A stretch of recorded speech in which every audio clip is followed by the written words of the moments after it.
વડોદરા શહેરમાં પૂર આવ્યા બાદ વિશ્વામિત્રીને ઊંડી કરવાની અને પહોળી કરવાની કામગીરી હાથ ધરવામાં આવી રહી છે। ત્યારે વિશ્વામિત્રીમાં વસવાટ કરતા મગરોની ગણતરી આજે હાથ ધરવામાં આવી હતી।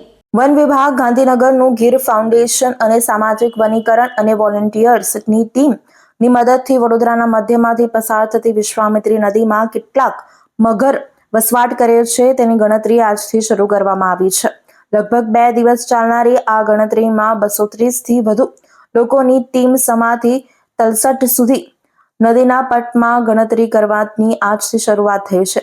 ભીમનાથ બ્રિજ પાસે ઝોનમાં ગણતરી કરવામાં આવેલા વન વિભાગના અધિકારી આર જાદવે આ અંગે માહિતી આપી હતી કે આ ગણતરીમાં સહભાગી થવા બદલ વન્યજીવ પ્રેમી વોલેન્ટિયર્સને આભાર વ્યક્ત કરતા પ્રતિક્રિયા આપી હતી।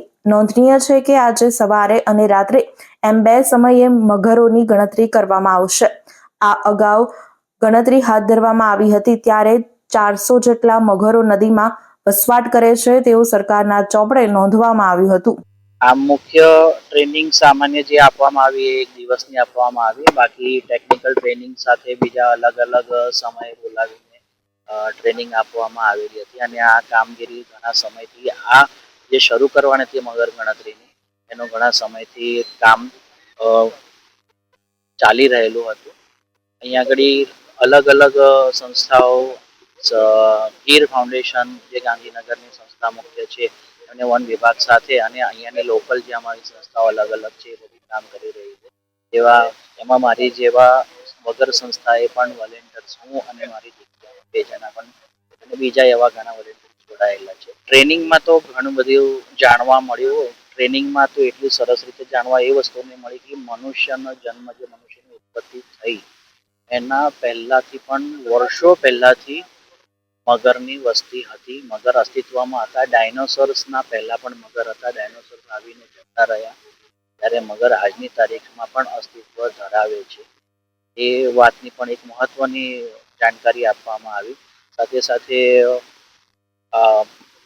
કઈ રીતે ટ્રેકિંગ કરવાનું છે, આની અંદર ડ્રોનનો પણ ઉપયોગ લેવાશે કે જેવા કાંઠા અમુક વિસ્તારોમાં જ્યાં આગળ નીચે અંદર જઈને ઉતરીને નદી કાંઠાએ ઉતરીને શક્ય નથી ગણતરી કરવાનું, તો એક સાથે બધી જ સ્થળો બધા કવર કરીને ચાલી રહ્યા છે જેથી કરીને શું છે કે ગણતરીમાં બને એટલો ચોખ્ખો આંકડો મળે।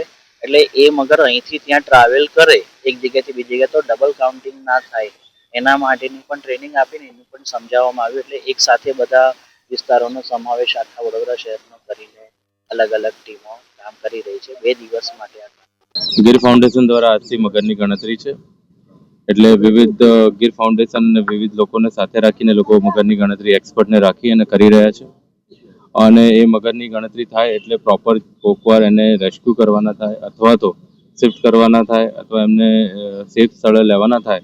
આગામી સમયમાં જે વિશ્વામિત્રી ડિસલ્ટિંગ થવાનું છે એમાં ખૂબ જ કામ લાગશે અને ઝડપથી એ લોકો વિધિન 3-4 ડેઝે કરવાના। ગત વરસાદના સમયમાં જ્યારે વડોદરા શહેરે ભયાનક પૂરના પરિસ્થિતિનો સામનો કર્યો ત્યારે ગુજરાત રાજ્યના મૃદુ અને મક્કમ મુખ્યમંત્રી શ્રી ભૂપેન્દ્રભાઈ પટેલ સાહેબ દ્વારા એમના એટલે સ્પોન્ટેનિયસલી વાત કરી કે આવતા વખતથી વડોદરામાં પૂર નહીં આવે અને તેના માટે 24 કલાકની અંદર જ તેમને કેન્દ્ર સરકારના અને રાજ્ય સરકારના એવા ટેકનોક્રેટ અધિકારી કે જેમને આ વિષયની આખી એક્સપર્ટાઇઝ, જેમ આપે રાઇટલી કીધું કે 10-15 વર્ષ પહેલા જ્યારે 2010માં વડોદરા શહેરના ગોલ્ડન ગોલમાં આ વિશ્વામિત્રી નવસર્જનનો હેતુ લીધેલો હતો અને ત્યારે તત્કાલીન મુખ્યમંત્રીને હાલના વડાપ્રધાન શ્રી નરેન્દ્રભાઈ મોદીજી દ્વારા આ વિષયમાં ત્યારે પણ નવલાવાલા સાહેબને હેડ બનાવ્યા હતા અને આજે પણ જ્યારે એમને હેડ બનાવવામાં આવ્યા છે અને જે કમિટી કામ કરી રહી છે આ વખતના કમિટી દ્વારા જે સૂચનો આપવામાં આવ્યા છે તેની કામકાજ કરવાની શરૂઆત થઈ ચૂકી છે।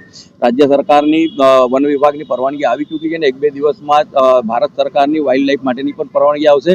વિશ્વામિત્રી નદીમાં જે વન્યજીવો છે તેમને બધાને સુરક્ષિત રીતે સ્થળાંતરિત કરીને વિશ્વામિત્રી નદીને ઊંડી અને પહોળી કરીને અને ફક્ત વડોદરા શહેરમાંથી જ નહીં, રાજ્ય સરકાર દ્વારા, સિંચાઈ વિભાગ દ્વારા વડોદરાના કોર્પોરેશનના હદની બહારની પણ નદીને એને ઊંડું કરવાનું અને વિસ્તારિત કરવાનું જેથી કરીને તેની વહન ક્ષમતા વધે તેના માટેના પ્રયત્નો હાથ ધરેલા છે અને આજથી જ ગીર ફાઉન્ડેશન જે ગુજરાત સરકારની વેટલેન્ડ માટેની નોડલ એજન્સી તેના દ્વારા આજથી જ તેમને મગરોની ગણતરી શરૂ કરી, એટલે 5 વર્ષ પહેલા 19માં કર્યું હતું, આજે ફરીથી ચાલુ થઈ છે।